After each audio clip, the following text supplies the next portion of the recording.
사랑하는 성도 여러분, 기도응답 받으신 적 있으신가요?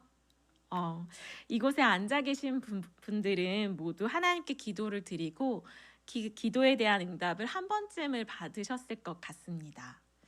아마 신앙의 연수가 깊으신 권사님들은 한 번뿐이 아니라 수십 번, 수백 번 받으셨겠지요. 저도 신앙생활을 시작하면서 기도응답을 받았는데요. 이상하게도 하나님은 저에게 기도에 대한 응답으로 yes 혹은 no라는 응답을 잘 안 해주시더라고요. 예를 들면 제가 지금 함께 살고 있는 남편을 놓고 하나님, 제 배우자가 맞나요? 아닌가요? 라고 물었을 때 하나님께서 맞다, 아니다 라고 대답하지 않으시고 대신 환경을 통해 순적하게 결혼식장에 들어가게 해주심으로 응답을 주셨습니다. 그리고 제가 첫 사역을 출산과 육아로 사임하고 10년이라는 공백 끝에 하나님, 제가 지금 다시 사역하는 것이 맞습니까? 아닙니까? 라고 물었을 때도 하나님은 저에게 지금이 맞다, 아니다 라고 대답하지 않으셨습니다. 제가 청년 시절 제자반을 할 때 청년부 목사님이 하나님께 무장사를 할까요? 배추장사를 할까요? 라고 물으면 하나님은 그것에 대한 응답을 무장사다, 아니다, 배추장사다 라고 하시는 분이 아니라고 배웠던 기억이 납니다. 그것은 왜 그런 것일까요? 기도는 내가 원하는 것을 눌렀을 때 나오는 음료수 자판기와 같지 않기 때문입니다. 1,000원짜리 음료수를 마시기 위해 100원을 10개 넣었더니 원하는 기도 제목이 이루어졌더라 하는 것이 기도가 아니기 때문이죠. 왜냐하면 하나님은 알라딘에 나오는 지니의 요술 램프가 아니시기 때문입니다. 그런데 오늘 본문을 보면 마치 믿음의 확신을 가지고 기도하면 무엇이든지 이루어진다는 이야기를 예수님이 하고 계신 것 같습니다. 예수님이 가르치시는 믿음과 기도의 진정한 의미가 무엇인지 본문을 통해 살펴보도록 하겠습니다. 오늘의 본문은 예수님과 세 제자가 산 위로 기도하러 올라가신 후 며칠이 지난 후에 산에서 내려오면서 시작이 됩니다. 예수님께서 세 제자와 산 밑으로 내려오셨는데 산 밑에서 기다리고 있던 나머지 9명의 제자들이 무리에게 시비를 붙어서 논쟁을 피우고 있는 것입니다. 예수님께서 물으십니다. 아니 도대체 무엇 때문에 소란을 피우고 있느냐? 무리 중에 한 사람이 나와서 대답을 하지요. 더러운 귀신 들린 제 아들을 당신의 제자들에게 쫓아달라고 했는데 그들이 하지 못했습니다. 산 밑에서 예수님을 기다리고 있던 제자들은 귀신 들린 아이를 고치지 못해 엄청난 공경에 빠져 있었습니다. 마가복음 6장 13절을 보면 제자들이 많은 귀신을 쫓아내고 많은 환자들에게 기름을 부어 병을 고쳐주었던 사건이 있었는데 그 능력이 어디로 사라져버린 것인지 지금은 귀신 들린 아이를 고치지 못해 무리와 시비가 붙어 소란을 일으키고 있는 것입니다. 제자들도 얼마나 당황스러웠을까요? 아니 불과 얼마 전만 해도 자신들이 귀신을 쫓아내고 병에 걸린 사람들을 고칠 수 있었는데 말이죠. 그런데 무리에게 둘러싸여 공경에 처한 제자들에게 예수님이 찾아와 말씀하십니다. 19절입니다. 대답하여 이르시되 믿음이 없는 세대여 내가 얼마나 너희와 함께 있으며 얼마나 너희에게 참으리요 그를 내게로 데려오라 하시매. 사실 이 예수님이 대답하신 이 책망의 대상은 제자를 포함한 그곳에 모여있는 무리들에게 하시는 말씀입니다. 믿음이 없는 세대요. 그리고 장면이 전환이 됩니다. 아이를 예수께 데리고 오자 아이 속에 있던 귀신이 예수를 보고 더 심한 경련을 일으키며 땅에 엎드러져 구르고 거품까지 흘리는 것입니다. 그때 예수님은 그 자리에서 바로 귀신을 쫓아내십니다. 그런데 26절을 함께 읽어볼까요? 읽겠습니다. 귀신이 소리 지르며 아이로 심히 경련을 일으키게 하고 나가니 그 아이가 죽은 것 같이 되어 많은 사람이 말하기를 죽었다 하나. 성경은 짧게 한 구절로 이 상황을 설명하지만 그 상황을 한번 상상해 보자면 귀신 들린 아이가 심하게 경련을 일으키다가 예수님께서 기도하시자마자 죽은 것 같이 된 것입니다. 숨을 쉬지도 않고 움직이지도 않고 마치 시체처럼 누워있는 것입니다. 심지어 주변에서 지켜보고 있던 사람들이 저 아이는 이제 죽었다라고 말하고 있습니다.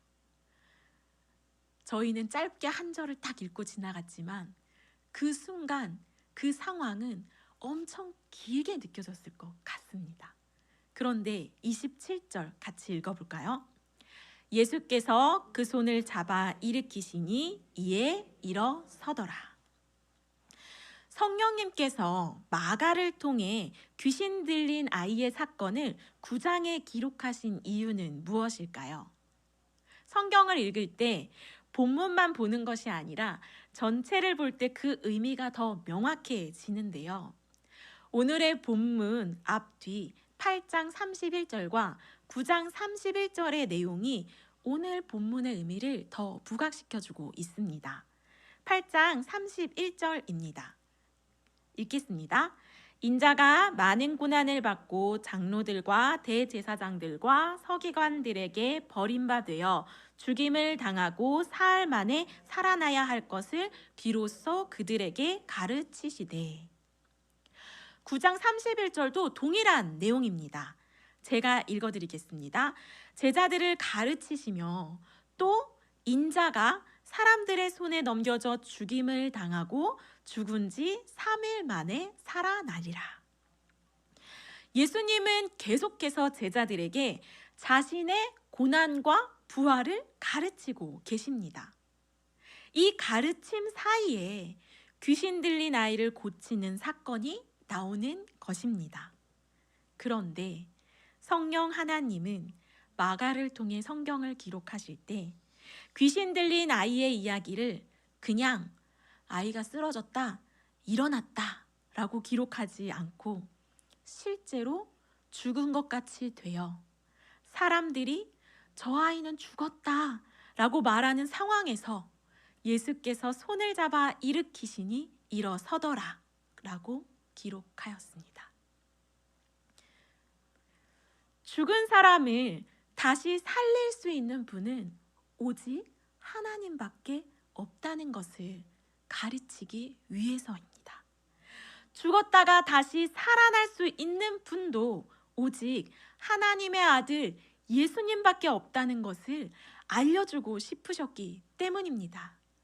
죽은 자를 살릴 수 있는 분도 하나님이고 하나님이신 예수님이 이제 곧 고난을 당하셔서 죽으시지만 그 죽음을 이기고 부활하실 것이라는 그 복음의 메시지를 오늘 마가를 통해 전하고 계십니다. 그렇다면 예수님이 무리를 향하여 책망하신 믿음이 없는 세대여, 이 말씀은 무엇을 뜻하는 것일까요? 너희의 믿음이 연약해서 기도했을 때 나을지 안 나을지 확신이 없어서 귀신을 못 쫓아낸 거야. 이것을 의미하는 것이 아닙니다. 믿음이 없는 세대여, 내가 언제까지 표적을 보여야 믿겠느냐?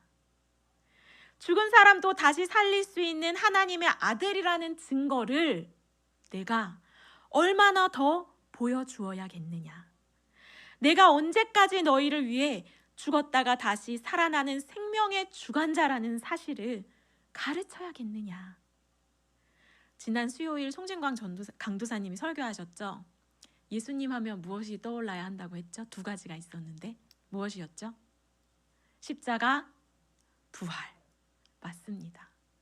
그 믿음을 알려주시기 위해 귀신 들린 아이가 죽은 것 같이 되어서 많은 사람들이 죽었다고 말하고 있을 그때에 예수님이 손을 잡아 일으키시니 이에 일어서더라 라며 하나님의 하나님 되심을 믿음이 없는 세대에게 보여주고 계십니다. 그런데 이렇게 믿음에 대해서만 알려주시고 이야기가 끝나지 않습니다. 28절을 읽어볼까요? 집에 들어가심에 제자들이 조용히 묻자오되 우리는 어찌하여 능히 그 귀신을 쫓아내지 못하였나이까. 모든 사역을 마치고 집에 들어왔더니 제자들이 어떤 심정이었는지 예수님께 조용히 묻는 것입니까? 예수님, 도대체 왜 우리는 그 귀신을 쫓아내지 못한 거예요? 제가 제자였어도 너무 궁금했을 것 같습니다. 그러자 예수님께서 무엇이라 대답하십니까? 29절입니다. 이르시되 기도 외에 다른 것으로는 이런 종류가 나갈 수 없느니라. 제자들은 기도를 안 한 것일까요? 명색이 예수님의 제자인데 기도를 안 하고 무엇을 했기에 예수님께서 이렇게 말씀하고 계신 걸까요? 제자들은 마가복음 6장에서 많은 귀신을 쫓아내고 많은 환자를 고쳤던 경험에 익숙해진 나머지 정작 중요한 하나님을 전적으로 의지하고 신뢰하는 기도는 하지 않았던 모양입니다. 마치 내가 한 것처럼, 내가 할 수 있는 것처럼 여겨졌기 때문입니다.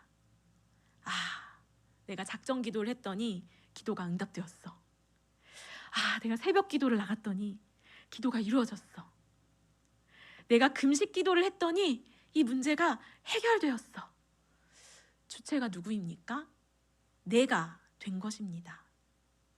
제자들의 문제는 자신들이 귀신을 쫓아낼 수 있다고 주체를 착각한 데에서 있는 것입니다. 그런데 사실 이 연약한 제자들의 모습은 우리의 모습과 같습니다. 야, 소년부가 부흥했네. 내가 뭘 잘했나? 아이고, 아들이 좋은 직장에 들어갔어요. 제가 요새 새벽 기도를 좀 열심히 다녔더니. 아니, 이런 불경기에 집이 팔렸다고요? 제가 며칠 금식 기도를 했더니.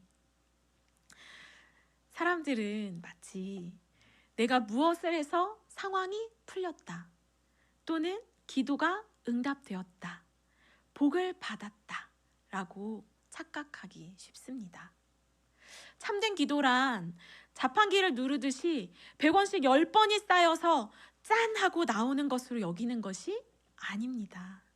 참된 기도는 기도를 할 때마다 이렇게 고백하는 것입니다.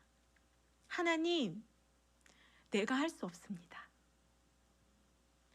하나님, 나에겐 능력이 없습니다. 오직 죽은 자를 살리시는 하나님만이 이 일을 해결해 주실 수 있습니다. 나에게는 힘이 없으니 오직 하나님께서 간섭해 주시고 하나님께서 개입해 주세요. 그렇기 때문에 기도를 하면 할수록, 기도의 자리에 나아가면 나아갈수록 우리는 내 힘으로 할 수 없다는 고백이, 내 능력으로 이루어진 것이 아니라는 고백이 나올 수밖에 없는 것입니다. 그렇다면 우리는 왜 기도를 해야 하는 것일까요? 기도를 한다고 자판기 음료수처럼 응답이 이루어지는 것도 아니고, 기도 횟수가 많아진다고 내 삶이 복을 받는 것도 아니고, 문제가 짠하고 해결되는 것도 아닌데 말입니다. 에스겔서를 보면 하나님께서 선지자 에스겔을 통하여 바벨론의 포로가 되어 모든 성벽과 성전이 쓰러지고 황폐해진 그 땅을 다시 회복시키실 것이라는 복을 선언하십니다. 그 축복을 선언하신 후에 다음과 같이 말씀하시는데요. 에스겔서 36장 37절입니다. 중간 부분을 제가 읽어드릴게요. 그래도 이스라엘 족속이 이같이 자기들에게 이루어 주기를 내게 구하여야 할지니라.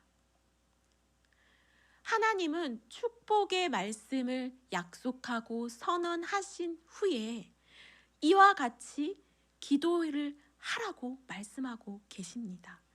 그 이유는 이스라엘의 회복은 하나님의 은혜이지 백성들의 행위에 근거한 회복이 아니기 때문입니다.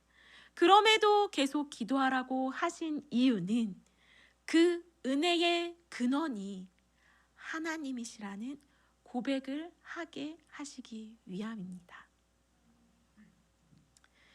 기도의 다른 것으로 이런 종류가 나갈 수 없다는 예수님의 가르침은 하나님을 전적으로 의지하지 않은 제자들을 향하여 또 그 주변에 있는 무리를 향하여 믿음이 없는 세대여 라는 책망과 일맥상통합니다. 우리가 믿어야 할 것은 무엇입니까? 우리의 기도입니까? 죽은 자를 일으키시는 하나님입니까? 우리가 믿어야 할 것은 무엇입니까? 우리의 기도의 횟수입니까? 죽으시고 3일 만에 부활하신 예수님입니까? 사랑하는 성도 여러분, 무엇을 믿음으로 어떻게 기도하시겠습니까? 우리가 믿어야 할 것은 우리의 기도가 아닌 죽은 자를 살리시는 하나님입니다. 그리고 우리는 그 하나님을 믿음으로 내가 할 수 없습니다.